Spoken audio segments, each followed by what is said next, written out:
Dzień dobry. Dziś taki króciutki temat, zupełnie nietypowo. Chcemy zwrócić Waszą uwagę na to, że warto się czasem przyjrzeć swojemu motocyklowi pomiędzy serwisami, tymi regularnymi, które wynikają z interwałów. Nawet jeśli niespecjalnie macie do tego głowę, macie bałagan w swoim kalendarzu albo zwyczajnie jesteście pochłonięci robieniem zupełnie czegoś innego, tak jak ja dziś. To jednak warto znaleźć chwilkę czasu i przyjrzeć się swojemu motocyklowi. Obejrzeć sobie czasem różne mechanizmy, nawet jeśli nie dają oznak awarii. Ten motocykl wyjechał w pełni sprawny z garażu i wrócił po miesiącu, po jednomiesięcznej wyprawie. I zobaczcie, co tu się wydarzyło. Wewnętrzny klocek jest całkowicie luźny. Zwróćcie uwagę na otwór, przez który przechodzi trzpień trzymający klocki. Uległ wyobleniu. Dlaczego tak się stało?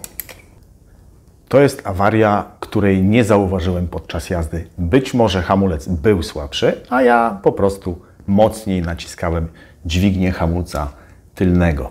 To nie jest system integralny i aby motocykl hamował tylnym kołem, zawsze trzeba używać nożnej dźwigni. Pomimo że zawsze albo prawie zawsze używam obydwu hamulców jednocześnie, to nie odczułem w żaden sposób, aby siła hamowania osłabła. I to jest właśnie jedna z takich awarii, którą trudno zauważyć, jeśli nie oglądamy swojego motocykla. Za chwilę umyjemy motocykl, ja się przebiorę odpowiednio do tej naprawy i pokażemy Wam, co tu się wydarzyło. Chciał, nie chciał. Zapraszam na warsztat.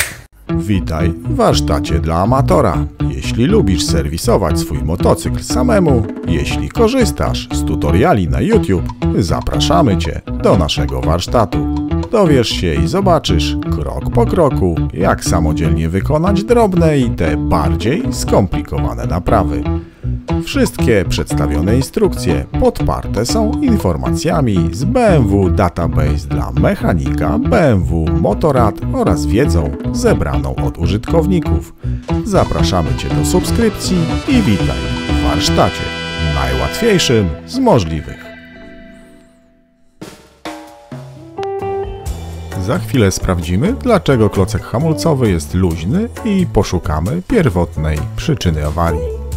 Nasza niesprawność nie blokuje hamulca i nie przeszkadza w swobodnym obracaniu koła.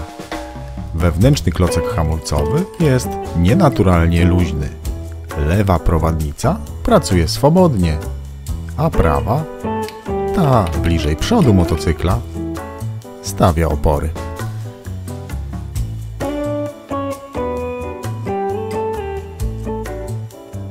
Drugi, zewnętrzny klocek porusza się w zakresie bliskim do prawidłowego luzu. To jest sprężysta blaszka odpowiedzialna za prawidłowe ustalenie pozycji klocków hamulcowych.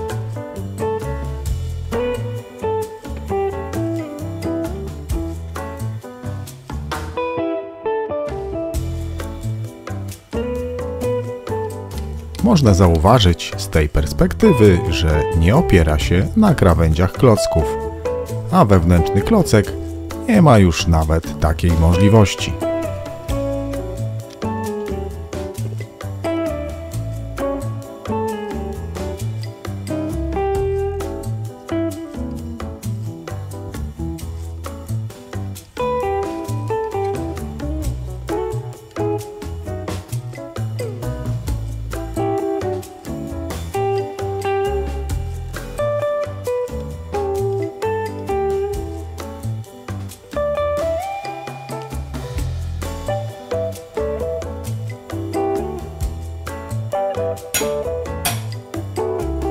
Najpierw wybijamy trzpień, ale nie wyjmujemy go.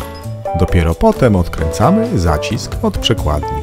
Dzięki takiej kolejności unikniemy operowania młotkiem na zacisku trzymanym w ręku, a klocki pozostaną jeszcze w jego wnętrzu.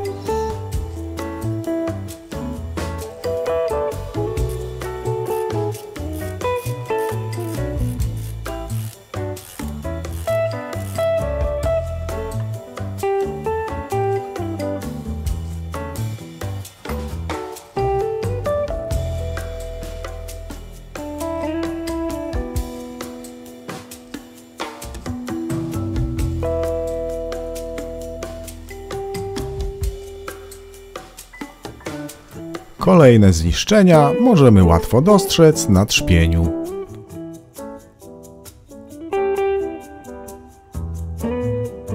Ta powierzchnia powinna być gładka, mieć jedną średnicę. Luźny klocek, pracując luźno, wyoblił otwór i wytarł trzpień, znacznie zmniejszając jego średnicę w miejscu współpracy obu elementów.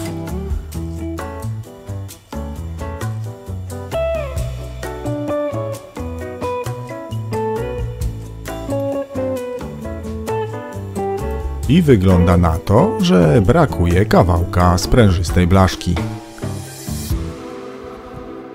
Zdemontujemy ją i przyjrzymy się wszystkim elementom bliżej, tak aby ustalić pierwotną przyczynę wszystkich uszkodzeń.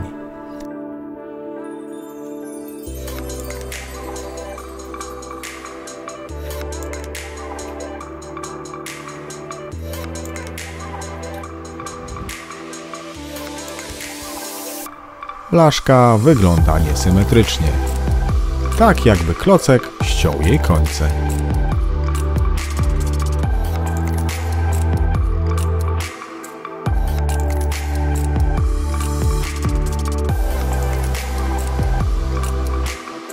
W tym przypadku będziemy musieli wymienić blaszkę i trzpień na nowe. Oba elementy są sprzedawane przez BMW w jednym zestawie.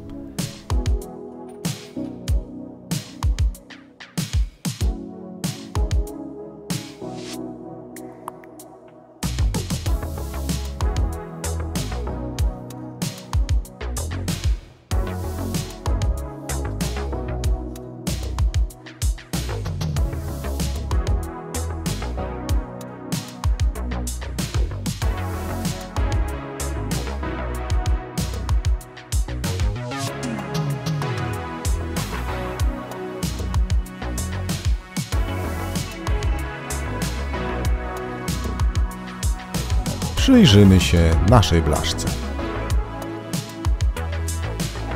Jej tylna strona jest wypłaszczona, straciła swoją sprężystość i cały element nie spełnia swojego zadania. Powinna mieć niemalże symetryczny kształt po obu stronach, czyli bardzo podobny na obu końcach. I wygląda na to, że właśnie ta mała blaszka jest pierwotną przyczyną całej awarii. Lata zrobiły swoje i materiał uległ po prostu zużyciu. Klocek, który nie był prawidłowo dociskany przez wiele kilometrów, drgał i zniszczył pozostałe elementy. Obejrzymy jeszcze prowadnice, które mogą być również przyczyną wielu awarii. Między innymi odpowiadają za nierównomierne zużycie tarcz i klocków hamulcowych. Jedna z prowadnic jest zapieczona. Jaka może być przyczyna? Najczęściej jest to nieszczelna gumowa osłona prowadnicy. Jak łatwo sprawdzić szczelność tego układu i jak wykonać podstawową regenerację zacisku hamulcowego, pokażemy Wam w innym filmie.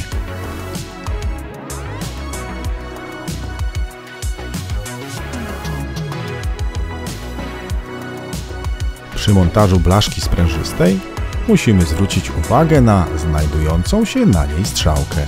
Strzałka wskazuje kierunek obrotu koła.